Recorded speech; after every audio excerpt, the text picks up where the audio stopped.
Taste the Daily.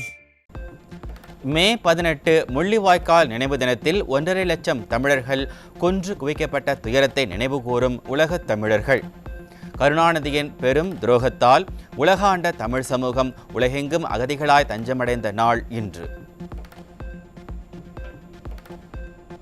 Chennai Thiruvottiyur பகுதியில் விளையாட்டு பயிற்சி மையம் சென்ற இளம்பெண்ணுக்கு மதுபோதை இளைஞரால் பாலியல் தொல்லை. நிர்வாகத்திறனற்ற ஸ்டாலின் ஆட்சியில் போதை ஆசாமிகளால் பெண்களின் பாதுகாப்பு கேள்விக்குறியான அவலம். தென்காசி மாவட்டம் பாவூர் சத்திரம் அருகே 19 வயது கல்லூரி மாணவிக்கு பாலியல் தொல்லை கொடுத்த நபர் சிக்கினார். நிர்வாகத்திறனற்ற ஸ்டாலின் ஆட்சியில் பெண்களுக்கு எதிரான குற்றங்கள் கட்டுக்கடங்காமல் அதிகரித்திருப்பதாக மக்கள் வேதனை. செங்கல்பட்டு மாவட்டம் பொழுச்சலூரில் 17 வயது சிறுமியை பாலியல் வன்கொடுமை செய்ய முயன்ற காமுகன் சிக்கினான். அப்பா என தம்பட்டம் அடித்துக் கொண்டால் போதாது, பெண் குழந்தைகளை பாதுகாப்பை உறுதி செய்ய நடவடிக்கை எடுக்க வேண்டும் என ஸ்டாலினுக்கு மக்கள் அறிவுரை. கள்ளக்குறிச்சி மாவட்டம் திருக்கோவிலூரில் சிறுமியை திருமணம் செய்த இளைஞர் போக்சோவில் சிக்கினார். ஸ்டாலின் அரசு குழந்தை திருமணங்களை தடுக்க தவறியிருப்பதாக மக்கள் விமர்சனம். அடுத்து வரும் 3 தேர்தல்களில் வெற்றி பெறுவேன் என ஸ்டாலின் தம்பட்டம் அடிக்கும் நிலையில் சென்னையில் 2 நாட்களில் 3 தனித்தனி போக்சோ வழக்குகளில் 3 சிக்கியுள்ளனர். சிறுமிகள் மற்றும் பெண்களின் பாதுகாப்பை உறுதிப்படுத்த முடியாத முதல்வர் மீண்டும் ஆட்சிக்கு வர ஆசைப்படலாமா என மக்கள் கேள்வி. கன்னியாகுமரி மாவட்டம் ஈத்தாமொழியில் இளம்பெண்ணை ஆபாசமாக படமெடுத்த இளைஞர் சிக்கினார். ஸ்டாலின் ஆட்சியில் பாலியல் குற்றங்கள் நடைபெறாத நாட்களே இல்லை என மக்கள் வேதனை. டாஸ்மாக் மேலாண்மை இயக்குனர் விசாகன், திரைப்பட தயாரிப்பாளர் ஆகாஷ் பாஸ்கரன் உள்ளிட்டோரின் வீடு மற்றும் அலுவலகங்களில் 2 நாட்களாக நடைபெற்ற அமலாக்கத்துறை சோதனை நிறைவு.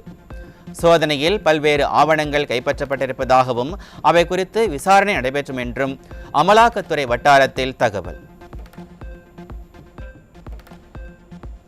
உதயநிதியின் நண்பர் வீட்டில் அமலாக்கத்துறை நடத்திய சோதனையில் பல்வேறு ஆவணங்கள் சிக்கியிருப்பதாக தகவல் வெளியான நிலையில் உதயநிதிக்கு நெருக்கடி அதிகரித்திருப்பதாக தகவல். அனைத்து சாலைகளும் ரோம் நகருக்கு கூட்டிச் செல்லும் என்கிற பழமொழியைப் போல டாஸ்மாக் ஊழல் விவகாரம் உட்பட அனைத்து வழக்குகளும் சித்தரஞ்சன் சாலையை நோக்கி பயணிப்பதாக அரசியல் நோக்கர்கள் கருத்து. திருவள்ளூர் மாவட்டம் திருத்தணி அருகே ஆந்திராவிலிருந்து 118 கிலோ கஞ்சாவை கடத்தி வந்த 2 பிடிபட்டனர். இரும்புக்கர முதல்வரின் ஆட்சியில் சர்வதேச போதைப்பொருள் சந்தையாக தமிழ்நாடு மாறியிருப்பதாக பொதுமக்கள் குற்றச்சாட்டு. சென்னை அடுத்த பரணிப்புத்தூர் அருகே தமிழக அரசால் தடை செய்யப்பட்ட 30 கிலோ குட்கா சிக்கியது. ஸ்டாலின் அரசு குட்கா புழக்கத்தை கட்டுப்படுத்த முடியாமல் திணறி வருவதாக மக்கள் விமர்சனம். சென்னை எஸ்பிளனேட் சாலையில் தடை செய்யப்பட்ட 55 கிலோ குட்கா புகையிலை பொருட்கள் சிக்கின. போதையின் பாதையில் செல்ல வேண்டாம் என விளம்பரம் செய்யும் ஸ்டாலின் அரசு போதை வியாபாரிகளுக்கு பாதை அமைத்து கொடுப்பதாக மக்கள் விமர்சனம். திருவண்ணாமலை மாவட்டம் கலசப்பாக்கம் அருகே விவசாயி மர்மமான முறையில் கழுத்து அறுக்கப்பட்டு சடலமாக மீட்கப்பட்டதால் அதிர்ச்சி. ஸ்டாலின் ஆட்சியில் கொலைகளும் மர்ம மரணங்களும் அதிகரித்து வருவதாக மக்கள் விமர்சனம். விழுப்புரம் மாவட்டம் அரகண்டநல்லூர் அருகே டாஸ்மாக் கடையில் ஊழியர்களின் மீது இளைஞர்கள் தாக்குதல் நடத்தும் சிசிடிவி காட்சிகள் வெளியாகி அதிர்ச்சி. பாட்டிலுக்கு 10 ரூபாய் அதிகம் கேட்டதால் ஆத்திரமடைந்த இளைஞர்கள் டாஸ்மாக் ஊழியர்கள் மீது தாக்குதல் நடத்திய அவலம்.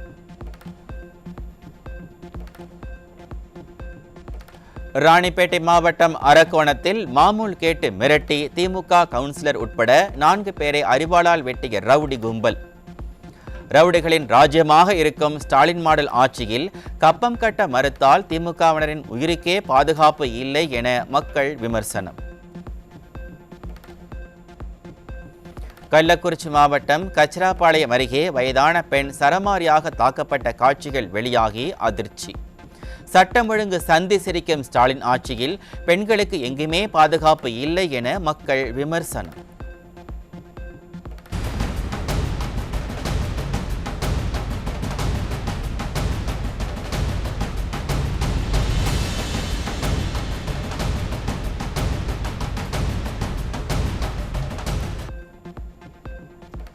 திருப்பத்தூர் மாவட்டம் ஆம்பூர் அருகே கள்ள நோட்டுகளை புழக்கத்தில் விட்ட 2 பேர் சிக்கினர். கருணாநிதியின் மகன் ஆட்சியில் கள்ள சாராயம், கள்ள நோட்டு என சட்டவிரோத செயல்கள் தமிழகத்தில் தலைத்தூக்கி இருப்பதாக மக்கள் ஆதங்கம். கோவை மாவட்டம் பொள்ளாச்சி அருகே விவசாயி வீட்டின் பூட்டை உடைத்து 50 சவரன் நகைகள் கொள்ளை. ஸ்டாலின் மாடல் ஆட்சியில் காவல்துறை செயலிழந்து இருப்பதால் பொதுமக்களின் உடைமைகளுக்கு பாதுகாப்பு இல்லாத அவலம். திருவாரூர் மாவட்டம் முத்துப்பேட்டையைச் சேர்ந்த ஓய்வு பெற்ற மருத்துவரிடமிருந்து டிஜிட்டல் அரெஸ்ட் என கூறி 1,19,20,000 ரூபாயை மோசடி செய்த சைபர் குற்றவாளிகள். நிர்வாக திறனற்ற ஸ்டாலின் ஆட்சியில் சைபர் குற்றங்கள் அதிகரித்திருப்பதாக மக்கள் வேதனை. விழுப்புரம் மாவட்டம் திண்டிவனம் அருகே திறந்தவெளி நேரடி நெல் கொள்முதல் நிலையத்தில் வைக்கப்பட்டிருந்த 16,000 நெல் மூட்டைகள் மழையில் நனைந்து சேதம். நிர்வாக திறனற்ற ஸ்டாலின் அரசு தார்பாய் வாங்கி கொடுக்க கூட மனமில்லாத அரசாக இருப்பதாக விவசாயிகள் வேதனை. மதுரையில் எரிவாயு குழாய் பதிக்கும் வேலை செய்வதற்காக பீகாரிலிருந்து அழைத்து வரப்பட்ட கூலி தொழிலாளர்கள் உணவின்றி தவிக்கும் அவலம். தனியார் ஒப்பந்த நிறுவனம் ஏமாற்றிவிட்டதாக சொல்லப்படும் நிலையில் ஸ்டாலின் அரசு இத்தகைய தொழிலாளர்களை கண்காணிக்க வேண்டும் என மக்கள் கோரிக்கை. ஏழை எளியோரை வாட்டி வதைக்கும் ஸ்டாலின் ஆட்சியில் 4வது முறையாக மீண்டும் மின் கட்டணம் உயர வாய்ப்பிருப்பதாக தகவல். தமிழ்நாடு மின்சார ஒழுங்குமுறை ஆணையம் ஏற்கனவே அறிவித்துள்ள வருடாந்திர கட்டண உயர்வின்படி வரும் ஜூலை 1, 2025 முதல் மின் கட்டணம் உயரலாம் என தகவல். கோவை மாவட்டம் வால்பாறையில் அரசு பேருந்து 20 அடி பள்ளத்தில் கவிழ்ந்து விபத்துக்குள்ளானதில் 40 பேர் படுகாயம். ஸ்டாலின் அரசின் ஓட்டை உடைசல் பேருந்துகளால் உயிர் அச்சம் ஏற்பட்டிருப்பதாக மக்கள் வேதனை. திருவாரூர் அருகே தொடர்ந்து 18 மணி நேரத்திற்கு மேலான மின் தடையால் பொதுமக்கள் அவதி. ஸ்டாலின் ஆட்சி தமிழகத்தின் இருண்ட காலம் என மக்கள் விமர்சனம். தஞ்சாவூர் மாவட்டம் திருவோணம் அருகே அனுமதியின்றி இயங்கிய பட்டாசு குடோனில் வெடி விபத்து 2 பேர் பலி. ஸ்டாலின் ஆட்சியில் அனுமதியின்றி செயல்படும் பட்டாசு ஆலையை மூட நடவடிக்கை எடுக்காமல் மக்களின் உயிரோடு விளையாடி வருவதாக பொதுமக்கள் குற்றச்சாட்டு. தெலங்கானா மாநிலம் ஹைதராபாத்தில் குடியிருப்பு கட்டடத்தில் ஏற்பட்ட பயங்கர தீ விபத்து. தீ விபத்தில் சிக்கி உயிரிழந்தோர் எண்ணிக்கை 17ஆக உயர்வு. சென்னை கொடுங்கையூரில் உள்ள மின் பகிர்மான நிலையத்தில் தீ விபத்து. விடியா திமுக ஆட்சியில் மின் வாரியத்தினரின் பராமரிப்பின்மை காரணமாகவே தீ விபத்துக்கள் ஏற்படுவதாக மக்கள் விமர்சனம். கடலூர் மாவட்டம் விருதாச்சலம் அருகே 10 மணி நேர மின்வெட்டை கண்டித்து கைகளில் தீப்பந்தம் ஏந்தி விடியா அரசுக்கு கண்டனத்தை தெரிவித்த மக்கள். வெயில் மற்றும் மழையுடன் சேர்ந்து ஸ்டாலின் அரசும் தங்களை வாட்டி வதைப்பதாக மக்கள் வேதனை. தமிழ்நாட்டின் பல்வேறு பகுதிகளில் பரவலாக மழை பெய்ததால் வெப்பம் தணிந்து குளிர்ச்சியான சூழல் நிலவுகிறது. கோடை வெயிலின் தாக்கத்தால் அவதியுற்ற நிலையில் குளு மழையால் மக்கள் மகிழ்ச்சி. திருவண்ணாமலை மாவட்டம் செங்கம் மற்றும் சுற்று வட்டார பகுதிகளில் மழையால் 1000 ஏக்கருக்கு மேல் பயிரிடப்பட்டிருந்த நெற்பயிர்கள் நீரில் மூழ்கி சேதமானதால் விவசாயிகள் கவலை. விடியா அரசு கண்துடைப்பு நாடகம் நடத்தாமல் முறையாக ஆய்வு செய்து இழப்பீடு வழங்க வேண்டும் என விவசாயிகள் வலியுறுத்தல். செங்கல்பட்டு மாவட்டம் மதுராந்தகம் அருகே நெல் கொள்முதல் மையங்களில் வைக்கப்பட்டிருந்த நெல் மூட்டைகள் மழையில் நனைந்து நாசமாகின. நானும் டெல்டாக்காரன் என வாய்ப்பந்தல் போடும் முதல்வர் நெல்மணிகளை பாதுகாக்க ஒரு பந்தல் போட்டிருந்தால் இப்படி எங்களது உழைப்பு வீணாகி இருக்காது என விவசாயிகள் வேதனை. திருவாரூர் மாவட்டம் ஏரூர்ந்தவாடி பகுதியில் உள்ள பழமை வாய்ந்த வெங்கடாஜலபதி மடாலயத்தில் 106வது கம்ப சேவை விழா வெகு விமர்சையாக நடைபெற்றது. சுமார் 10,000 பேருக்கு அன்னதானம் வழங்கப்பட்டது.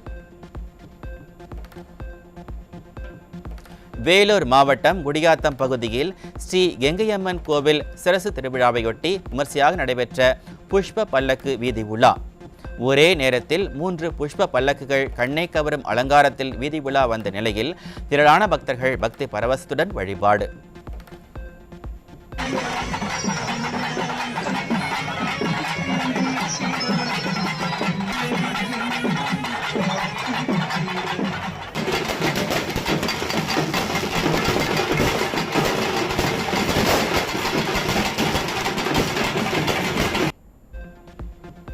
தென்கிழக்கு வங்கக்கடல் பகுதிகளில் நிலவும் வளிமண்டல மேலடுக்கு சுழற்சி காரணமாக 5 மாவட்டங்களில் நாளை கனமழை பெய்ய வாய்ப்பிருப்பதாக சென்னை வானிலை ஆய்வு மையம் தகவல்.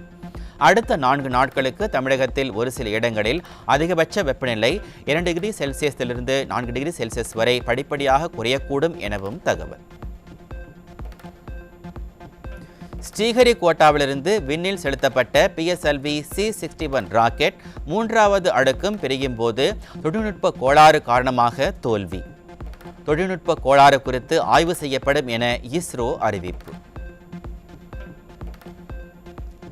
வடகிழக்கு மாநிலமான அருணாச்சல பிரதேசத்தில் இன்று காலை 5-6 மணி அளவில் திடீர் நிலநடுக்கம்.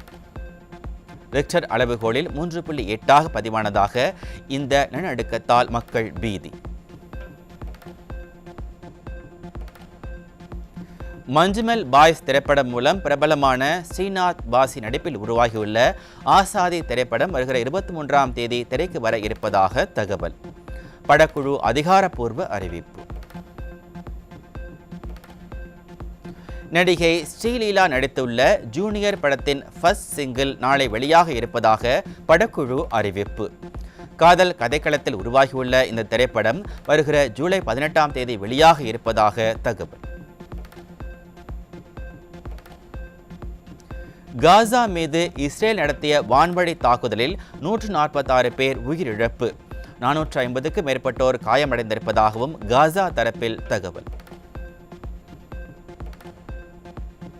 அமெரிக்காவின் நெவடா மாகாணம் லாஸ் வேகாஸ் நகரில் உடற்பயிற்சி கூடத்தில் மர்ம நபர் நடத்திய துப்பாக்கிச் சூட்டில் அப்பாவி பொதுமக்கள் 2 கொல்லப்பட்ட பயங்கரம். தப்பிச் செல்ல முயன்றபோது போலீசார் நடத்திய துப்பாக்கிச் சூட்டில் மர்ம நபர் உயிரிழப்பு. பழைய 20 ரூபாய் நோட்டில் உள்ள முன்னாள் கவர்னர் கையெழுத்து மாற்றப்பட்டு புதிய 20 ரூபாய் நோட்டுகள் விரைவில் வெளியிடப்படும். சமீபத்தில் புதிய கவர்னராக சஞ்சய் மல்ஹோத்ரா நியமிக்கப்பட்ட நிலையில் ரிசர்வ் வங்கி அறிவிப்பு. மழை காரணமாக பெங்களூரு கொல்கத்தா அணிகளுக்கு இடையேயான IPL போட்டி ரத்து. 2 அணிகளுக்கும் தலா 1 புள்ளி வழங்கப்பட்ட நிலையில் தொடரிலிருந்து வெளியேறியது கொல்கத்தா அணி.